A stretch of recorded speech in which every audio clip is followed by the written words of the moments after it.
Welcome, everyone. Can you hear me? This is your host, Julia Ramadan, and I would like to welcome you all before I pass the floor to our moderator, Dr. Rafael, who will introduce the session and our speakers. Just a quick word.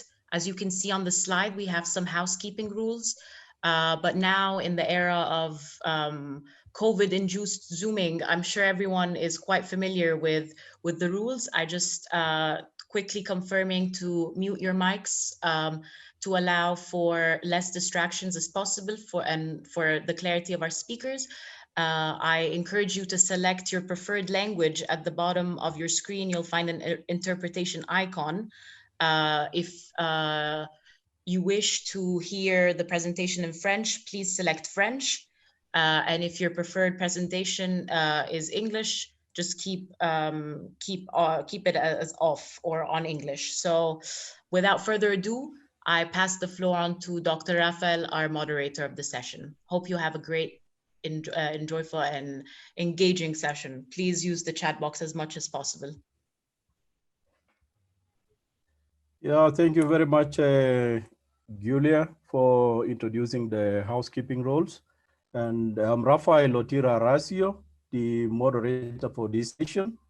I'm working for Tufts University in Uganda, Karamoja.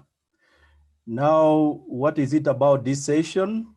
It's another session that is under the broader theme of disaster risk reduction and climate resilience, which is theme 3 of the Share Fair. And this session focuses on aquaculture as an alternative livelihood in resilience building. And under this, we will have 2 presentations, one by Dr. Martin van den App, I hope I pronounced it well, and then 2 by Dr. Wilson Waisua Mwanja. And these presentations would mainly focus on the practices and experiences on fish farming that have the potential to build resilience of communities. In terms of order of presentations, we will first have the presentation by Dr. Martin, followed by the presentation by Dr. Wilson, and then we will now invite a panel discussion for both of them. And on the duration, we will have Martin present for 20 minutes and Dr. Wilson also present for 20 minutes. And we will have about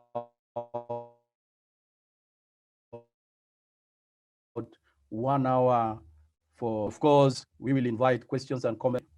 I now take this opportunity to invite the first speaker, and that is Dr. Martin van den App.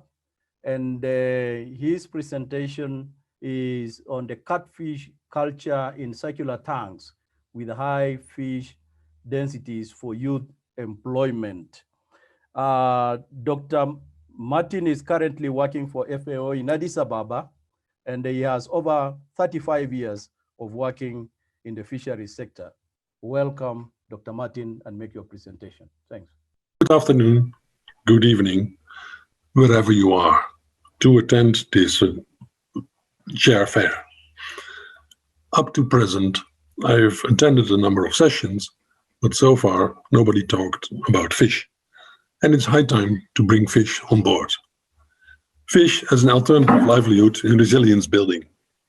And herewith, I would like to concentrate on the culture of catfish in circular tanks. The idea of doing that came up during a project financed by the Africa Solidarity Trust Fund. And then one tank was given to one young person, either boy or girl, to run a fish enterprise. Unfortunately, one tank was not sufficient to make a decent living.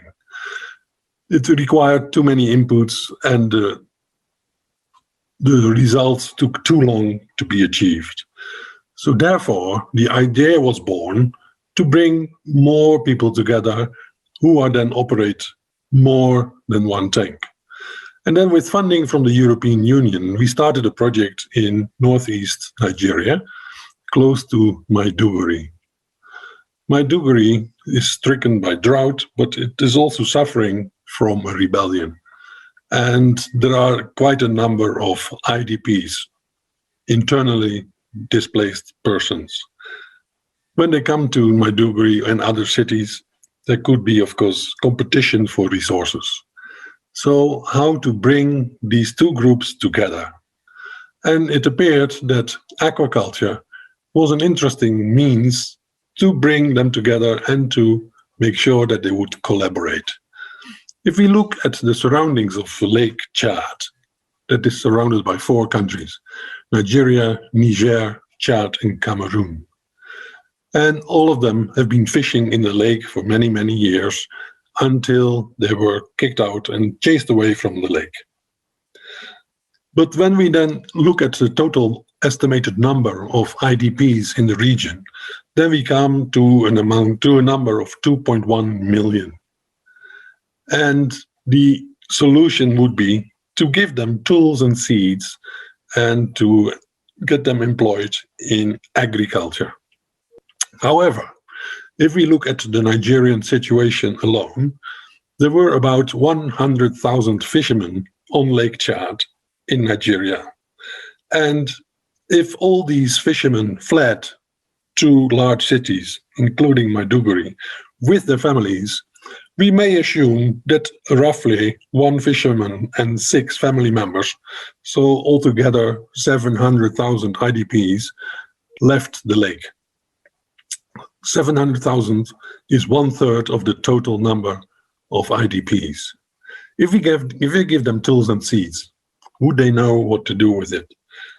We had lengthy meetings with the fishermen, and they want to go back to the lake. And even when it is not possible, they would like to be involved in fish. Therefore, we then came up with the idea of bringing these circular tanks from the other project to the northeast of Nigeria. We formed clusters of 10 to 15 people, mainly youth and women, and we made sure that they were received well by the host community. And indeed, there were no conflicts, there was a lot of collaboration, and together they were growing fish in circular tanks. And in the end, they could harvest them, sell them, process them, etc. Interestingly, we are dealing with the catfish. We have introduced these circular tanks with approximately 3,000 liters of water. In that amount of water, we put then 500 so-called fingerlings or baby fish, which are then supposed to grow to a size of 600 grams, 800 grams, even a kilo. So that means that one tank could contain 500 fish of, let's say, 800 grams, which is 400 kilograms. That is quite an amount for such a small quantity of water. If we had tilapia instead of catfish, the number of fish could only be 10 or 15 maximum. What is the distinguishing character of that catfish? The total concentration of oxygen in such a tank is close to 0, because the catfish can come to the surface to breathe atmospheric air, basically like we do. Then when they have taken a deep breath, they go back underwater and continue growing, because we feed them a lot of feed, and 3 or 4 times per day. As a result, there will be quite a bit of excrements, and these excrements will then pollute the water. But the excrements contain still quite a number of nutrients. And what we then do is, when the water starts a bit smelling and it's not so clear anymore, then we drain half the tank and use the wastewater. We call it wastewater, but still it contains quite a number of interesting ingredients. We use that wastewater to irrigate small plots with all kinds of crops. Tomatoes, beans, maize. We have seen so many different crops already being grown. And then, of course, we have to fill up the tank again to the original level. And that works quite well. And in a period of about 6 months, fish that started with a total weight of 10 grams grow up to 600, even 800 grams. And if they are really growing fast, up to 1 kilogram. So there we have the formula for proper, decent jobs for youth and women.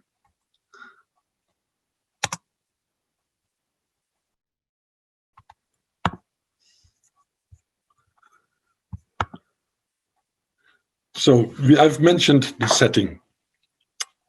And normally when the farmers are assisted by FAO and other organizations, they get the seeds and the tools. But fish is what they want to start with. And the benefits of this will be that there will be increased nutrition and protein security, decent employment, and the fish trade can resume. Lake Chad produced in the Nigerian part for many, many years around 100,000 tons of fish per year. And they were caught by roughly 100,000 fishermen. In other words, 1 ton per person. All that fish was not consumed locally. It was processed and traded in South Nigeria. And with this introduction of the fish culture, the trade could eventually resume. When we have an aerial look from the lake, we see a huge area, dark here, green, and only this part of the entire area is nowadays water. But the entire dark spot used to be the surface of the lake. So because of the lack of rainfall, the lake continued to shrink, leading to overfishing, leading to smaller fish, and eventually, when then the rebellion started, the fishermen could not continue at all. So what did we do? The clusters of tanks were quite a success. People worked together, and we came to the motto, together we can achieve more. From the beginning, the fish farmers were used to record all the interventions. So the amount of feed, the amount of dead fish, that was all measured and recorded. And then at the end, when the fish were harvested and sold, we could add up the investments and the losses. And then, of course, taking into account the sales, we could calculate the profits. This is an aerial view of Maiduguri. In the background, we see the city, but here in front, we have organized as well as spontaneous IDP camps. If you have been there for 1 day, then you can only sniff at it and know what the amount of suffering is. But if you have to live there day in, day out, you must have something to do. And as a result, fish culture was quite an interesting activity. Here we are at the local workshop where the circular tanks are made of fiberglass. And that was a profitable business for the person who undertook this. And he continues to prepare these tanks because there is a huge demand for it. When they are then ready, they're put on a large concrete slab and they are connected with pipes for water supply and also for draining the water. And you can see here that many people are working together to place them in such a way that everybody can do his or her work around them. We see here how the fingerlings from a plastic bag are entered into the tanks. They're tiny and they will grow eventually to, as I said earlier, about 1 kilogram. This is the activity when the water is being replaced and then used to grow all kinds of crops, and the number of people involved in looking after the crops is really encouraging. In the front, in the middle of the picture, you see the new plots that are being irrigated and where all kinds of other crops are sown. This project is funded by the European Union, and out of all the activities in Northeast Nigeria, this became one of the flagship undertakings. But now that we have seen that this can be a successful operation, how to scale it up? And with funds from another project, we replicated the formula in Ghana. It is quite a simple formula. Buy the tanks, make sure there is water, and provide the young fish farmers with seeds and feeds, and then it will work. The seed, of course, is another word for fingerling. It's used alternatingly. In Ghana, there is not so much of a conflict like in Northeast Nigeria, but still there are a considerable number of unemployed youth who then became fish farmers. One of the pre-requirements of the project was that in these clusters there would be 30% of women participation. And that worked quite well. In certain clusters, even the percentage went beyond 30. And over time, the clusters were assisted to form cooperatives, fish farming cooperatives initially, and then eventually when the fish was harvested and sold, it appeared that the fresh fish fetched a lower price than the processed fish. Luckily, we had still some funds left over in the project, and then we constructed a fish processing center for 4 of those cooperatives, and together they formed a fish processing union.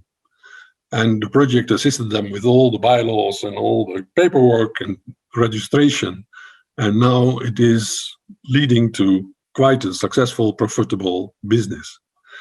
All this increased the self-reliance and self-confidence of so many youth. And interestingly, some of the youth who saw the success and the potential of fish farming, they started to buy their own tanks or to dig ponds to continue growing fish. Here we see one of the youth clusters in Ghana and enthusiastically feeding the fish and recording. And of course, the tanks have also an educative character, because now people realized how long it takes for a fish to grow from baby size to table size, to plate size, so to say. And that was quite an interesting phenomenon, because children were attracted to the ponds and to the tanks, and they were all very interested in knowing the behavior of the fish. The processing factory, the processing unit that we built, contains a new type of smoking kiln, the so-called FTT. That means FAO Charoy technology. And that is the result of a collaboration between FAO and a laboratory in Senegal, in Charoy, where a system was developed to prevent the so-called polycyclic aromatic hydrocarbons, in short, PAH, to avoid these components to enter the fish flesh, but also the fish smoke. So with this equipment, it is much safer for the women to process fish. And also, the longevity of the product increased considerably.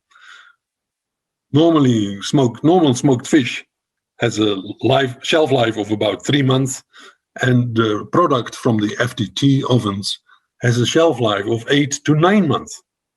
So that is quite an improvement. So what are the lessons learned?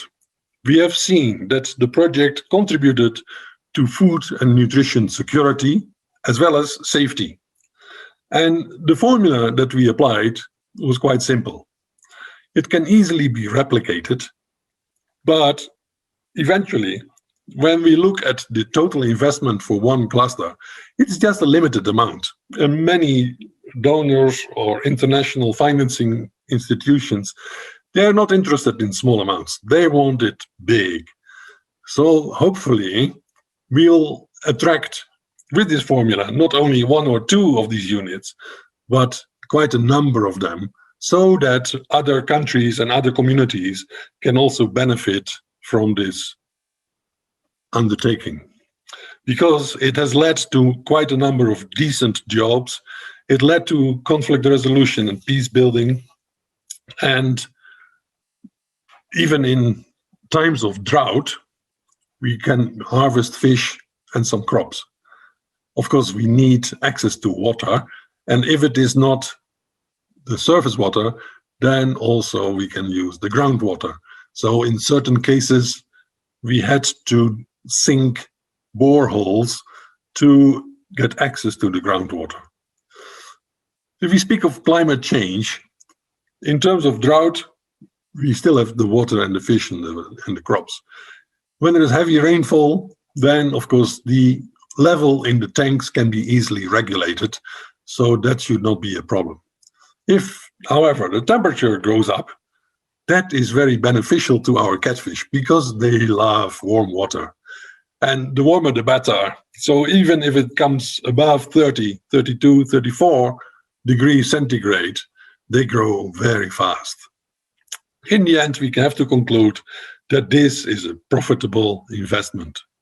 So what is the impact? Apart from food and nutrition security, we have new jobs, and we have collaborating communities with the IDPs, and it is easily upscalable. So we pick up our tanks in case we have to leave a certain area, pick up our tanks and we install them elsewhere.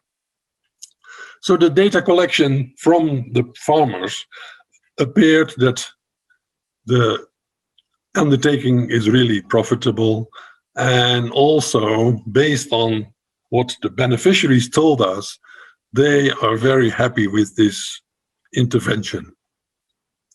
On top of that, we established cooperatives and unions.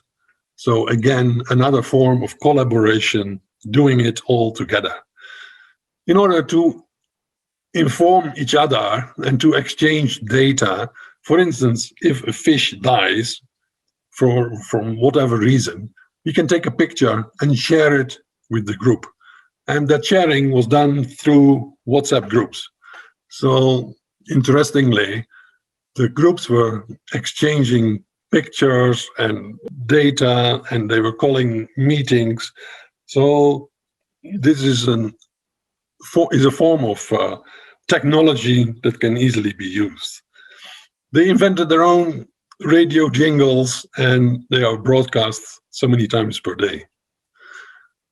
In the relation to COVID-19, we can say that, for instance, when there are many transport restrictions, as we have seen a few months ago, still the clusters can continue to produce fish and crops.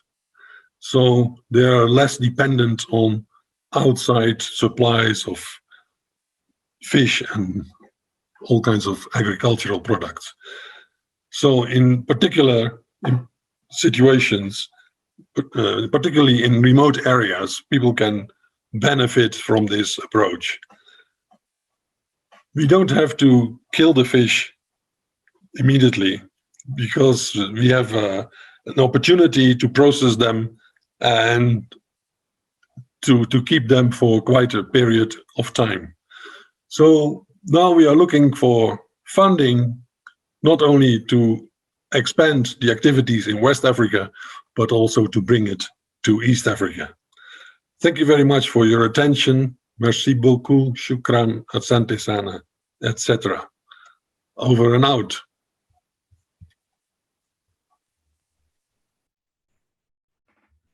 Yes, thank you very much, Dr.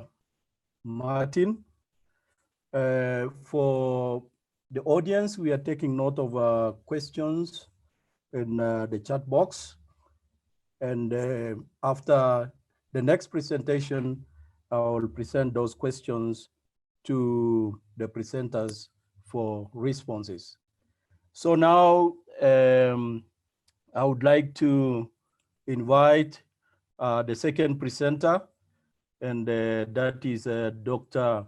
Wilson Waiswa Mwanja, where Dr. Wilson is the managing partner of ECRAM, Uganda, and he has 26 years of aquatic resources management, research, and development. Please, Dr. Wilson, feel welcome to make your presentation.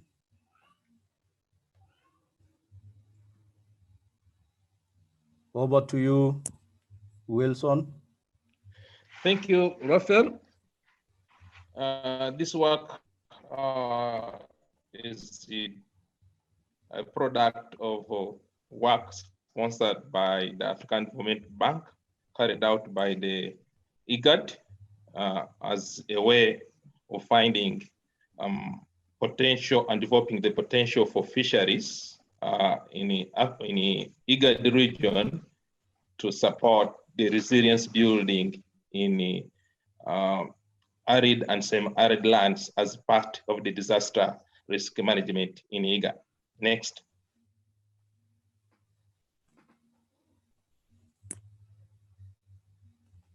As you see, IGAD is one of those regions globally which is really endowed with inland waters.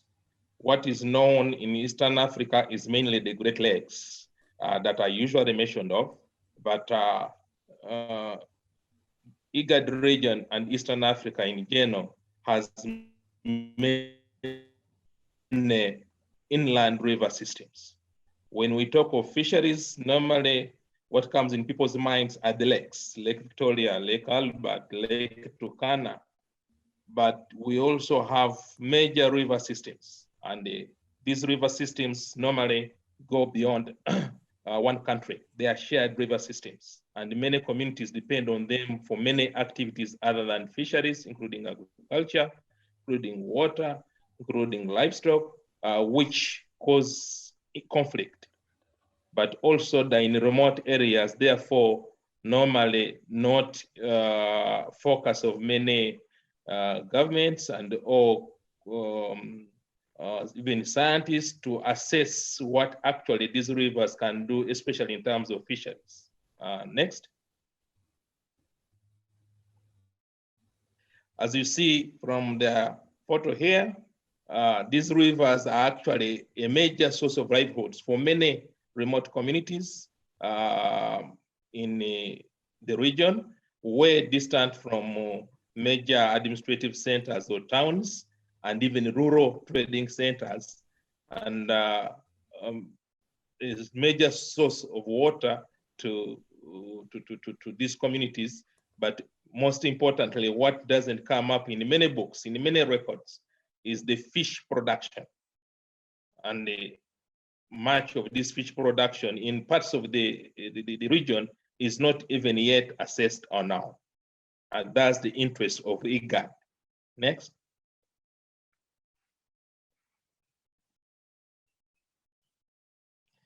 Our focus, therefore, through IGAD and the work carried out by my company, ECRAM, with the regional experts from all the 4 countries, focusing on river systems of Baro, Akobo, Sabat, that is shared between Ethiopia and Southern Sudan, and the Lake Albert, Lake Turkana and Omo River, that is shared between Ethiopia and Kenya, and Web Shebel, that is shared between Somalia and Ethiopia. Our areas of focus in this assessment was to establish what management regimes exist, the fisheries resources that exist, the kind of productivity that is known or registered, who and what and how are the fisheries resources being utilized, contribution of these fisheries, especially to the arid and semi-arid lands communities. That's what we are calling ourselves. Resilience, the sustainability of the fisheries resources, the physical and technological infrastructure in these areas. Key attributes investigated were, of course, stocks, fishing activities, dependence on this on fisheries for livelihoods, the value chain analysis or actors, and the challenges faced by the fishing communities and those that depend on the fish from these waters, how these fisheries resources could really be planned to enhance the resilience of these communities that are targeted, improve the role of women in these in fisheries in these communities, and to stem the environmental degradation in some of them in the face of climate change, and of course the health concerns. And we also looked at conflicts and the relationship power relationship in these communities as a way of coming up with the plans for sustainable management of fisheries resources between the countries that are concerned. Next.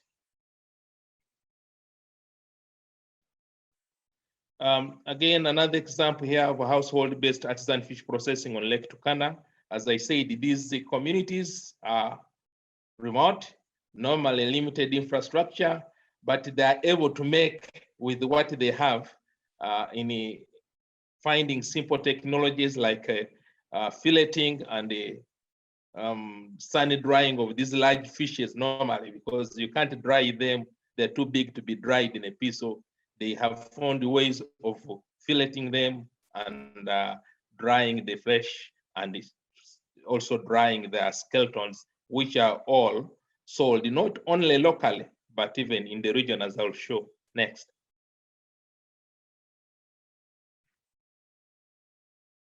Again, this is an example of dry fish market in Itanga market in Ethiopia, where it serves really a big population.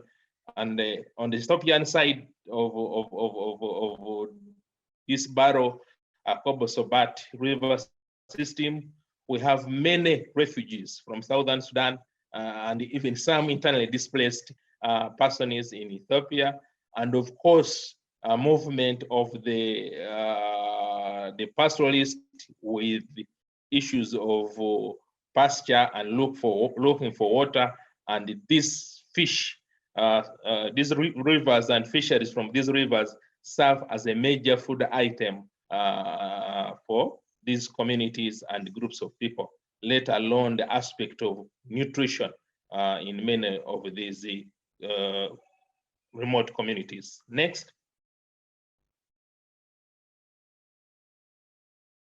So the key intervention was to come up with integrated fisheries management plans in which IGAD was seeking the intervention of the sharing governments to start taking fisheries from these rivers on board. Because if you look all the data, most of these countries are reporting fish from lakes. But we found here there's a lot of fish in the river systems, and IGAD's interest was develop draft plans that can be acted on by the sharing countries.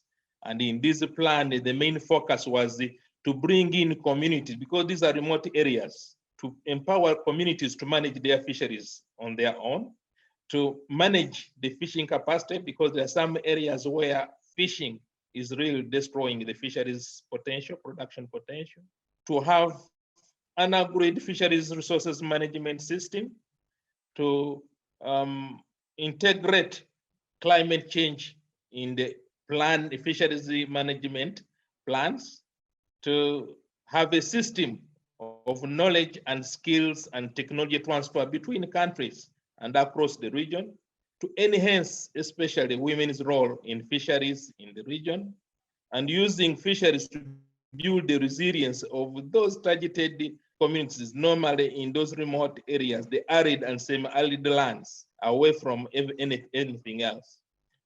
Adoption of effective, simple technology. As you saw in the pictures before, there was processing, but they were using rudimentary technology.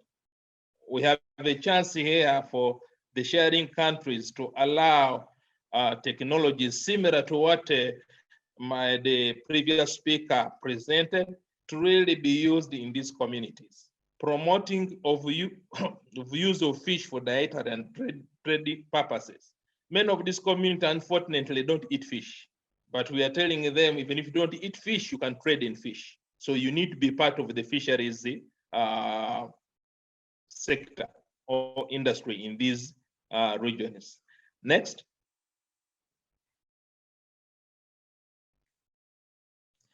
A clear example here is a fresh fish market. And if you see nearly 99 or 95% of the audience, of the people present, the sellers as well as the buyers are women. We really, IGAD is trying to make sure that the position of women in this fisheries value chain management is not only at the end, the cooking of the fish, is right from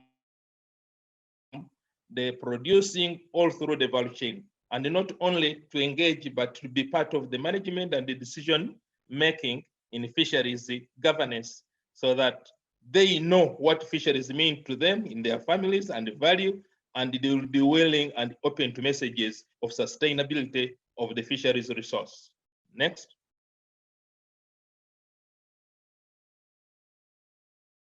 Again, as I said, this fish is traded not only locally. This is a truck which has collected fish from Turkana and Omo River, which has been dried, and is headed to DRC.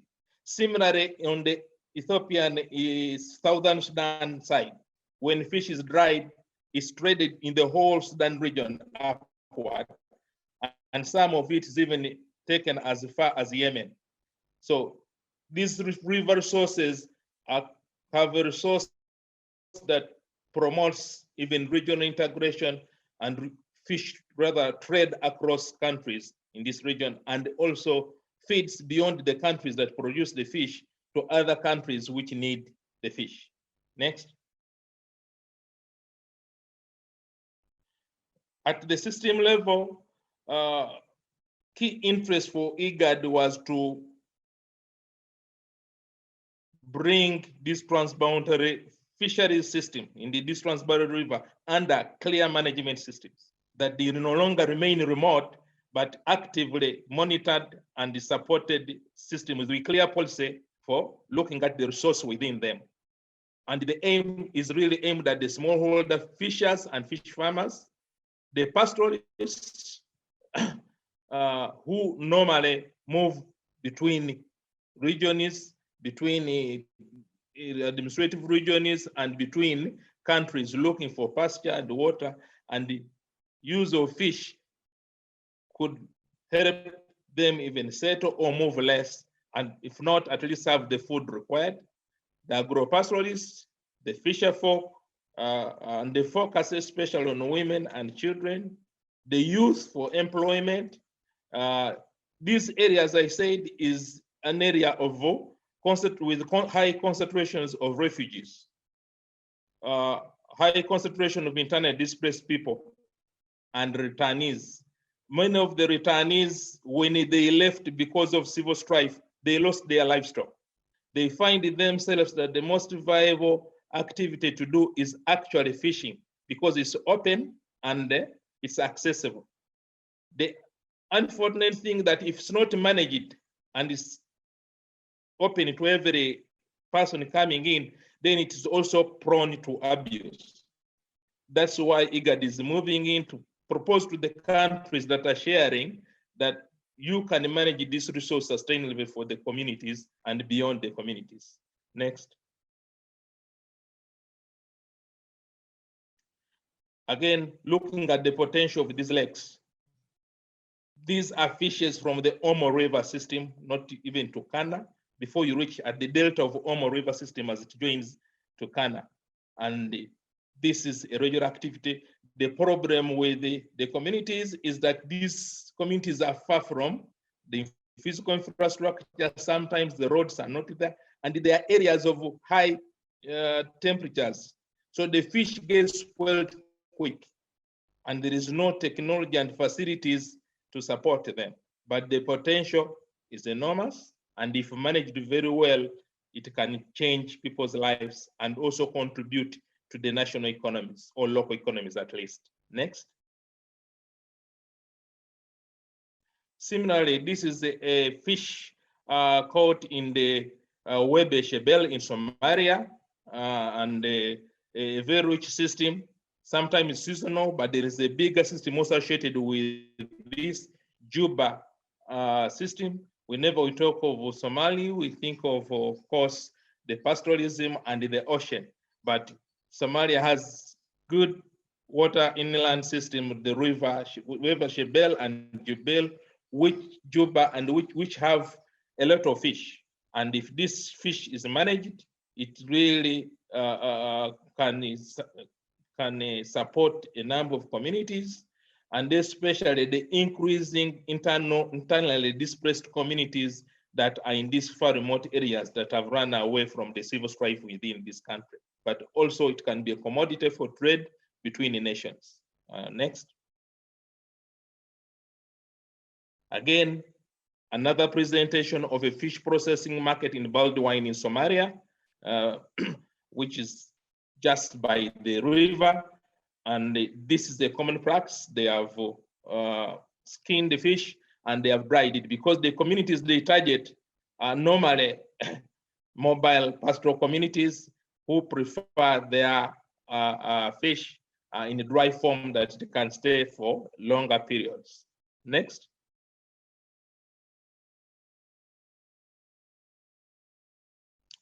With that, it was a short presentation to interest you in the potential of these major river systems in IGAD that can really be used to develop the communities and support the communities, especially in terms of building their resilience to the many factors they face in the so often remote parts of these countries. Thank you so much.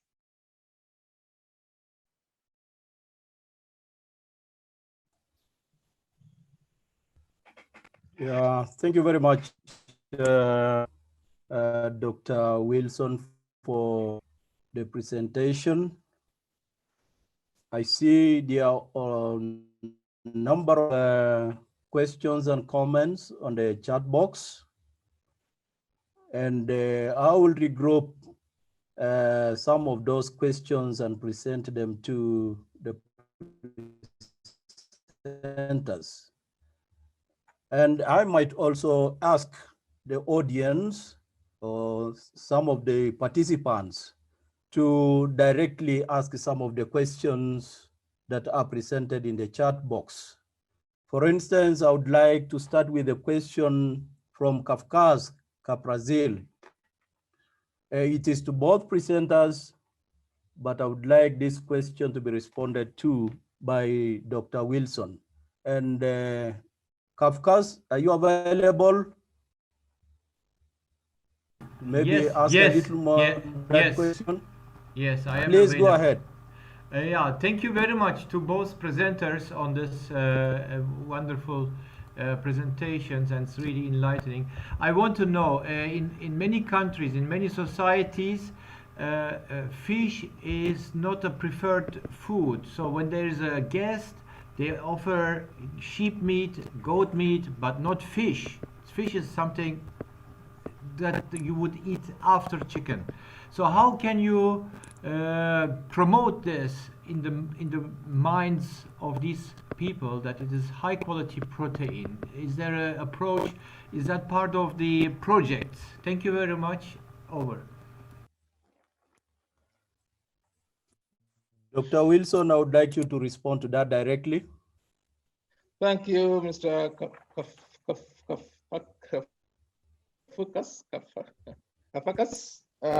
Yes, this is a challenge to many, especially the pastoral communities. They prefer animal protein, the cheap sheep meat and goat meat to fish. But countries have taken steps, like now in Ethiopia, it's a national policy to promote fish as a key food item. But we're also proposing in the draft plans we have made that fish is a tradable commodity. If you don't eat it, at least you can trade it. And we are saying that this fish has much value in terms of price than some of the meats they are producing. And within these plans, especially for even pastoral communities close to the river systems, to be taken through what it takes to produce the fish and to process the fish in a form that can be traded with other communities in a case the communities are not going to eat them. But there is also active plan, a plan within the action plans to really train the pastoral communities to utilize the fish for food. Thank you.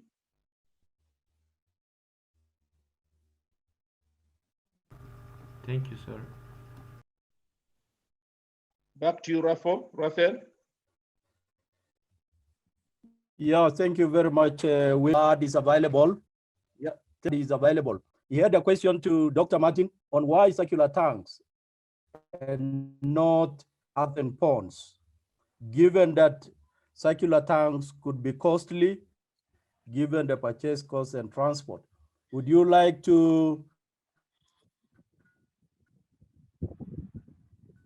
respond? Yes. Give more, tell us more on that, to ask more, if you would like to clarify more on that question before Yes, Martin responds. Thank you for that question. Very good one. But the problem is in many countries, the land tenure, particularly when you aim at creating jobs for youth, do these youth possess land? No, they often don't.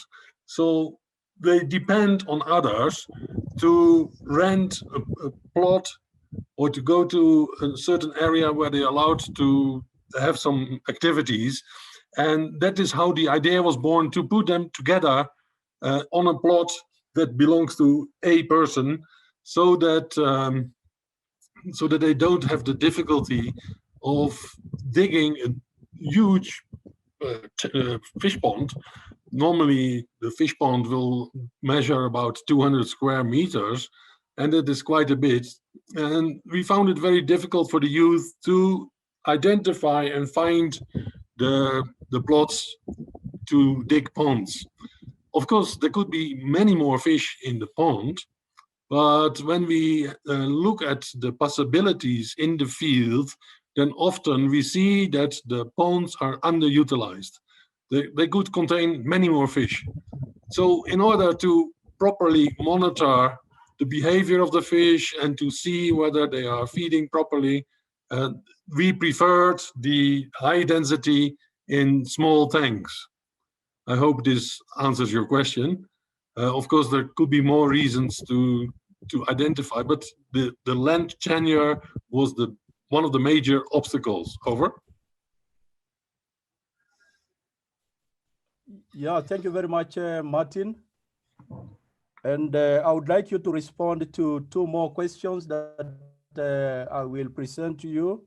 One is by Opio on the use of salty water in the region to grow fish. How did it work given the water scarcity? And then the second question is from Sam Anguio on how many days it will take to drain or replace the water in the circular tank when it begins to smell. Please respond to those two. Yes, salty water is not good for freshwater fish. They don't like it. There are certain tilapia varieties that support certain salinity, but catfish would prefer fresh water. And if the water is too salty, then I fear it's not going to work. But many areas have in the groundwater, well, the salty water that I am aware of, particularly in Kenya, I assume that Paul Opio is referring to Kenya, is in deeper layers. So in the surface layers of the soil, we can find sufficient fresh water.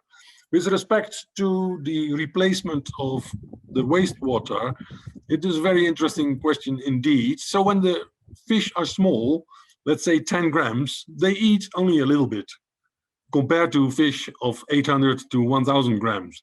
So in the beginning, you don't have to replace the water so often.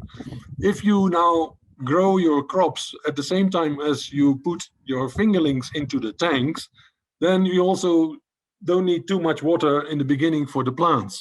So when the plants are growing larger, as well as the fish, then the fish will produce more excrements. And as a result, the water will get polluted more quickly. And then you have more water, so to say, for irrigation purposes. So these two go hand in hand.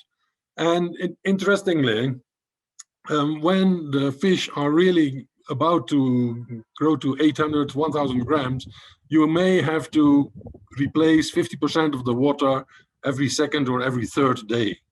So in the beginning, it takes more than a week, and just before harvesting, it may be 2 or 3 days to replace 50% of the water. Over.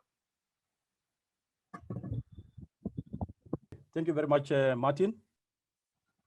Two interesting questions to Wilson. One is from Emmanuel. Emmanuel, are you available to say something about the question on whether export markets have been exploited and what are the volumes?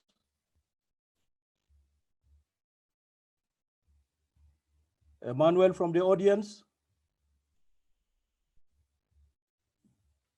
Okay, Wilson, just take note of that question.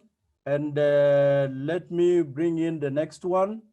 And it is about sustainability of the fishing industry in the region. Any efforts in place? And that question was asked by two participants, that is Augustine and then Frederick. Can you please respond to those two? Thank you, Raphael, and thank you, participants, for the interest. On issue, I'll start with the last one, sustainability.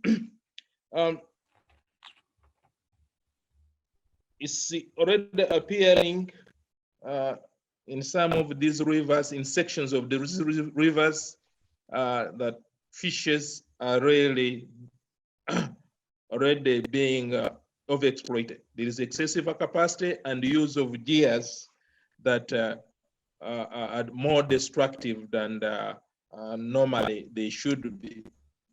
The interest of IGAD actually from the word go is to make sure all these river fishery systems, which from our finding are really supporting a number of actors and the communities, need to come into formal management. Unfortunately, very few sections are under formal administrative arrangement and management. So the aspect of sustainability is critical. And in the plans we make, the draft plans that have been presented to the sharing countries, the leading issue is the sustainability of the fisheries resources. So yes, there's already impact, significant impact in some areas, especially where you find high concentration of refugees, internally displaced persons, and the returnees in all these systems. The second aspect, export markets, have they been established? Right now in Eastern Africa, you really cannot supply enough fish. The demand for fish is way up. All countries are producing much more than they need, and the deficit is in millions of tons of fish.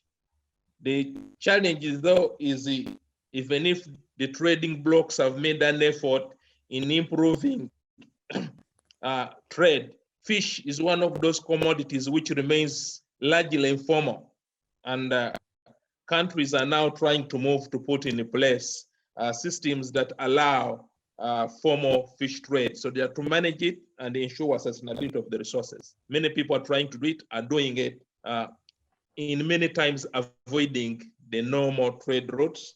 And then even governments who are controlling the export trade normally don't put much attention. But of late, there's interest, increasing interest in how much fish exports show up in many of the records across for cross-border countries in many of the Eastern African countries.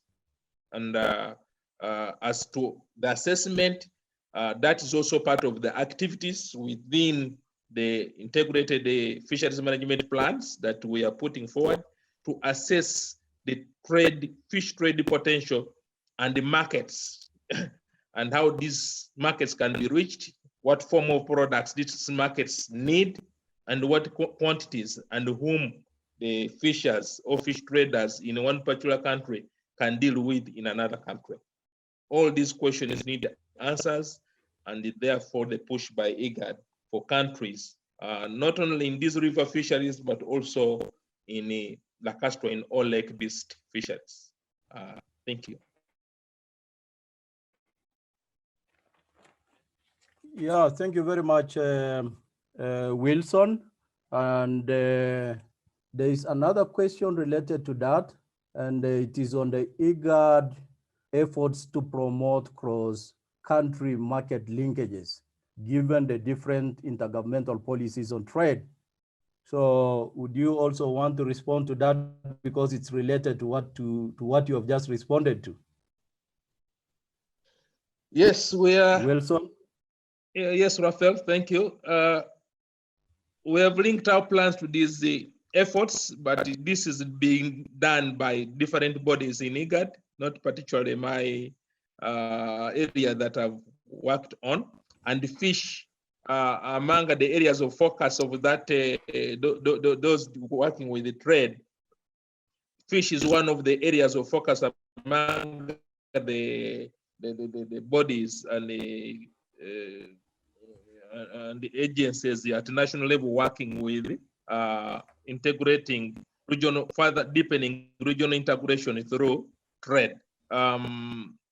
We can only wait to get lessons from that outcome of that effort to link to fish, but certainly fish would benefit much more from that effort among all other commodities that are tradable in the region, because in many other commodities there is some formalization. Thank you very much for Fisheries, that. there is no formalization yet. Thank you. All right. Yeah, thank you very much, Wilson. Can I now turn to Dr. Martin with 3 questions? One is from Felix on the source of the feed. Where did it come from? Then the second one is from Jamal on how fisher folks were able to ensure that there is reliable electric power to pump water in and out. And then the third one is from Abesho on how were the fisher folks able to access fish fingerlings in the drylands, because according to his experience, it's not easy. So any support measures envisaged in case of such a situation? So please, Dr. Martin, over to you. Thank you, Raphael, for these questions. Thank you also to the participants. Let me start with Felix's question.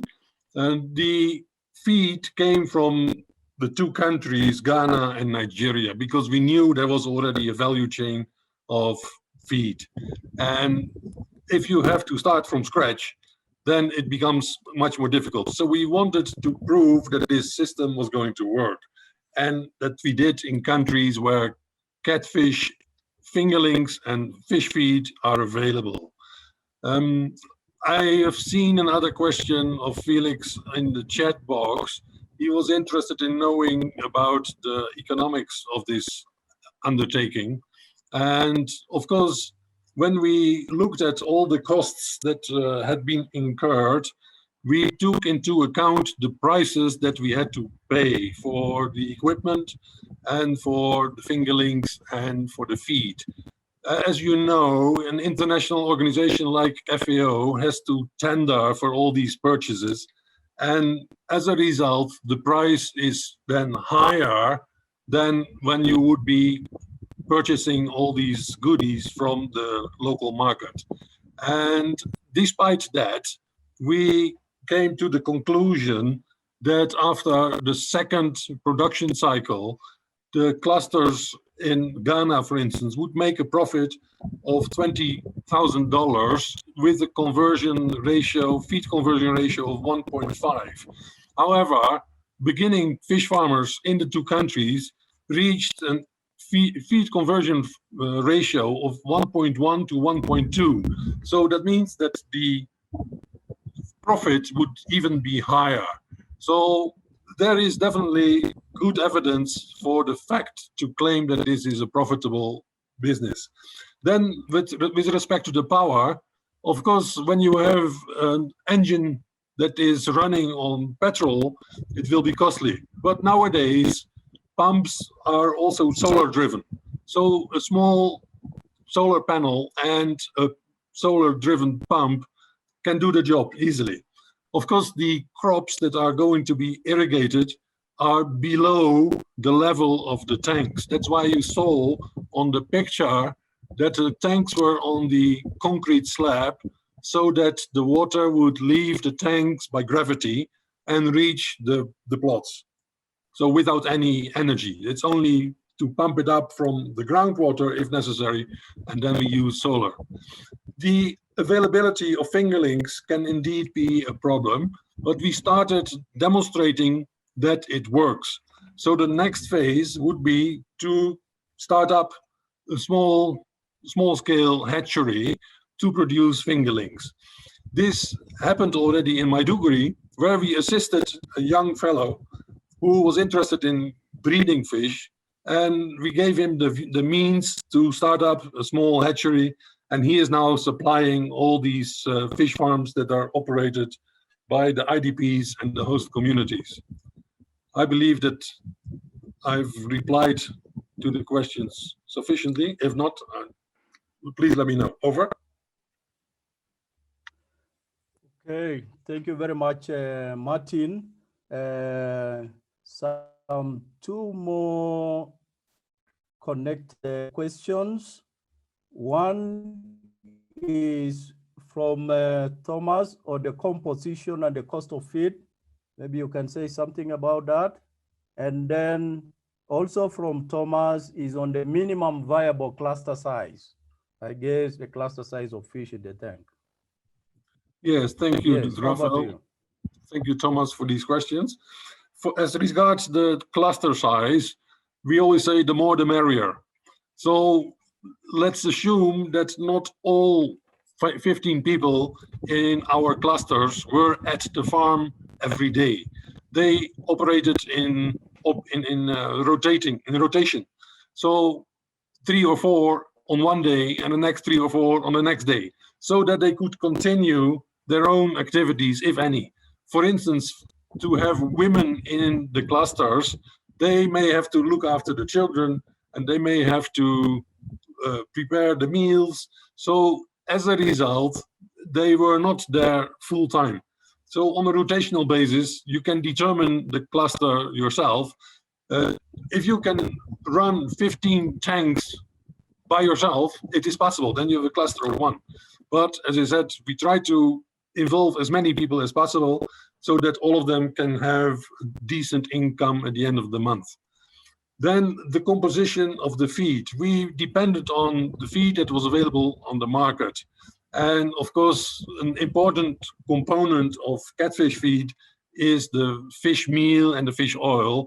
And in principle, you have to aim at about 30 to 35% of the feed that has to contain the fish meal and fish oil. Otherwise, the fish won't grow. The catfish are carnivores, they eat fish, but with 30% of protein in the fish feed, they still grow quite a bit.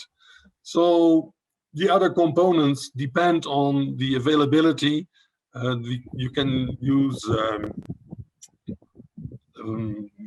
the offal from a brewery, of slaughterhouses, from rice, from peanuts, etc. So depending on the season, the available components of the feed will offer themselves.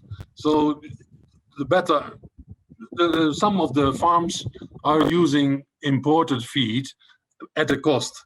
So what we have learned is that the imported feed costs more than $1 a kilo, but the local produced feed is about 80 cents per kilo. Over. Yeah, thank you very much, Martin. And just before you get out of that, there is also a related question on the feeds. I'm sorry, I wasn't able to ask that to you so that you responded once. And it's about the producers being able, are they in a position to produce their own seeds and feeds in order to become 100% independent? And this is more related to the issue of lockdowns. I guess it's related to the current COVID-19 situation. Can you say something about that? Yes, certainly. So in many projects nowadays, we try to introduce the fish feed manufacturing units so that groups of people can use these machines to prepare their own feed. It is not an easy task because you need some experience how to mix the feed, how to put them in the hammer mills, how to make sure that the feed is floating. But we have trained people in 1 week's time and they were able to make their own feed. So the package of the tanks with the feed and the fingerlings ideally would come also with a fish feed manufacturing unit. At the same time, when you have a hatchery, you don't need one for every cluster. Let's say that one hatchery could supply 20, 30 clusters with enough fingerlings. So the intensity of establishing fish hatcheries would be much lower than that of feed and fish. But ideally, in a group of clusters, like for instance the one in Ghana, where we have also the fish processing unit, that would be a great achievement if we could have a fish feed manufacturing unit as well as a small hatchery. But for the COVID period, I hope it's not going to last too long. I don't think that it should be a priority for COVID-related interventions. But in general, we need many more feed factories in Western and Eastern Africa. Over. Yeah, thank you very much, Martin. I would like to move now to Dr. Wilson. Dr. Wilson, are you there? Yes, go ahead. Okay, great. Yes. 2 questions from Marcos. One is on the fishing potential in the IGAD region. If you can say something about that. And then the second one is to comment on the fish resource management and the impacts of climate change on fisheries. That is the relationship between the two. Please go ahead, Wilson. I'll start with the fisheries resource management in the IGAD region vis-a-vis the climate change. Our assessment found that the fishing communities, the pastoral communities resident to these fisheries bodies recognize the changes that have come with increasingly erratic weather, with the changing levels of the rivers, serious changing levels of rivers and courses of the rivers, and of course, coupled with the economic development, where some rivers are dammed. These are thought to negatively, in many cases, to impact the fisheries production potential, but also in few instances, if harnessed, if well managed, could actually enhance the fisheries. The challenge, though, is the lax fisheries management system, traditionally on river fisheries. The focus for many governments has been on lakes, on large lakes. In Ethiopia, talking of the Lake Tana system. In Kenya, you're talking of Lake Victoria. In Southern Sudan, the focus is maybe on the Sud region of the River Nile, but many of these rivers are without clear management system. And in the face of climate change, there's really concern of sustainability of the fisheries resource, especially with this fisheries system becoming attractive in terms of solutions to abating civil strife, or as a way that they receive the impacts of displacement of people internally, wars, and the movement of people as they are open. So that exacerbates the impacts of climate change, and also, in many cases, makes opportunities that would have been used to enhance the fisheries resources missed. But in all these integrated plans, these concerns are taken on board, and with the negotiations that already is happening because of IGAD's support, the countries are beginning to take these plans in their mainstream policy actions for fisheries. On the fisheries potential in Eastern Africa in general remains enormous. Of course, noting that many of the river systems have not really been harnessed the way they should be, in terms of management, in terms of monitoring, in terms of supporting the fisheries communities. And note that most fishes don't breed in the lakes. They actually move out of the lakes and breed in the rivers. So if we don't manage the rivers in terms of fisheries, we are not managing the fisheries in the lakes. So this IGAD also is pushing through these projects and it's looking for more support to bring countries into really appreciating the potential for fisheries in these ignored water bodies, so that then they can generate the fish that is a serious problem in Eastern Africa. As I said, the deficit for fish supply in East Africa on needed fish is in millions of tons. And fish river systems, as well as lakes, can be a solution to this supply. Of course, noting that now aquaculture in many areas is also taking off. Thank you. Okay, thank you very much, Wilson. Dr. Martin, 2 questions. Please. One is from my good professor, Professor Jason Joka, on any challenges with the quality and availability of feed. And then the second question is whether there are any case studies of this hybrid model of mixing aquaculture and vegetable or crop production. Over to you, Martin. Thank you, Rafael. So, Prof, your questions are very relevant. Of course, the quality of the fish feed is very important. As I said earlier, it should have at least 30 to 35% of proteins, otherwise the fish won't grow.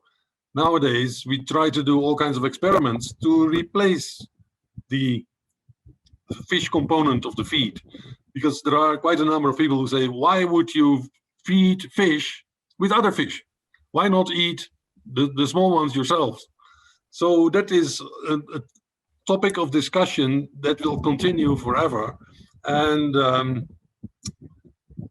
nowadays there are experiments, for instance, with moringa. In a university in DR Congo, they have tried to replace fish protein by moringa seeds, and fish growth just continued.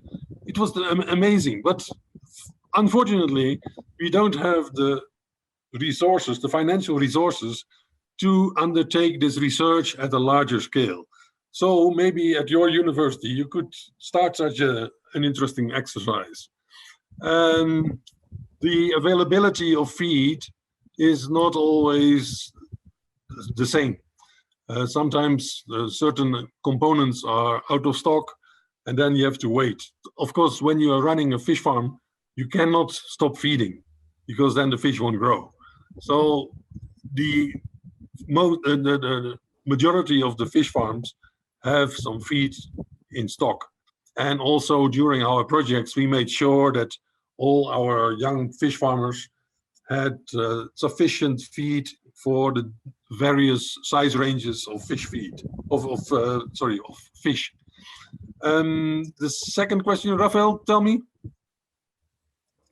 Yeah, the second question is about other examples of the hybrid model of mixed aquaculture and crop production.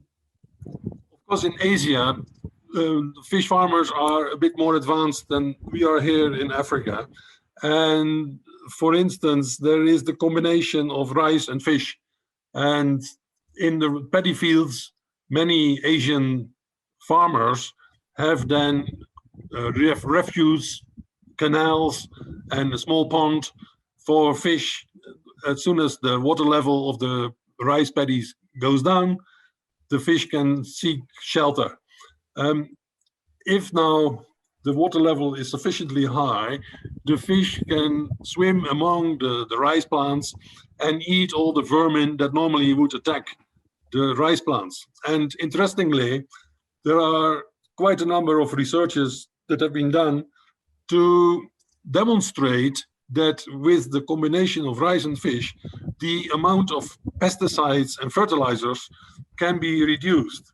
And with the assistance of the FAO, we are just probably next month, we are starting up a rice fish project in Burundi, Rwanda, and Ethiopia. And hopefully that will be a stimulus for other countries to take it up. There were some encouraging experiments in Uganda where the rice as well as the fish production increased tremendously in the combined version of that. Also in Mali and Burkina Faso, where you would not expect such a combination, it works wonderfully well. And the only problem is that our plots where we had the combination of rice and fish, our rice plants were so tall and so green that the only disadvantage was the birds, because even the birds preferred our rice plants to the surrounding rice plants. Just an amazing result. So yes, there are all kinds of experiments that have been done already, and if you're interested, I could send you some interesting publications on that. Over. Yeah, thank you very much, Dr. Martin. I guess I have exhausted all the questions in the chat box. Apologies. May I say something about? May I say something about climate change and resource management? Burundi. Go ahead, please. Burundi is a member of IGAD and is also a member of our Eastern Africa sub-region. And research has been undertaken on the lake in the 1990s, where it became known that the fish production was about 180,000 tons per year. Then during another project, 15 years later, the total production was estimated at 120,000 tons, or rather 60,000 tons less. And a large group of renowned climatologists and climate change experts, they had predicted that the production of fish in large lakes, Great Lakes, would reduce by 30% because of climate change. So we saw in that research that indeed the production had decreased, but that was again after a period of civil strife when many people started to fish. They were not originally fishermen, but school teachers, taximen, anybody just took up a net and started fishing. So in 15 years' time, between these two estimates of production, the total number of fishermen, the total number of canoes, and the total number of fishing nets had doubled. So often the negative impact is blamed to climate change, but in fact, it is overexploitation because we have too many fishermen on our water bodies. And I would like to say something about Lake Tana, and that is that there is so much fishing pressure nowadays that our endemic species flock, that means a group of fish species that only occurs in Lake Tana and nowhere else in the world, is under heavy pressure. Some of the species are on the red list of the IUCN, and if we catch the last one, the species will have disappeared forever. So I agree completely with Wilson when he says that the management on fisheries bodies and the rivers is absolutely necessary as soon as possible. Over. Yeah, thank you very much, Martin. And I'd just said that apologies in case I have omitted any question in the chat box. But we will include the question and the answer section in the report. So the responses for those that I may not have asked are going to appear in the report. And now, for the interest of time, I don't know whether there is any burning question before I wrap up the session.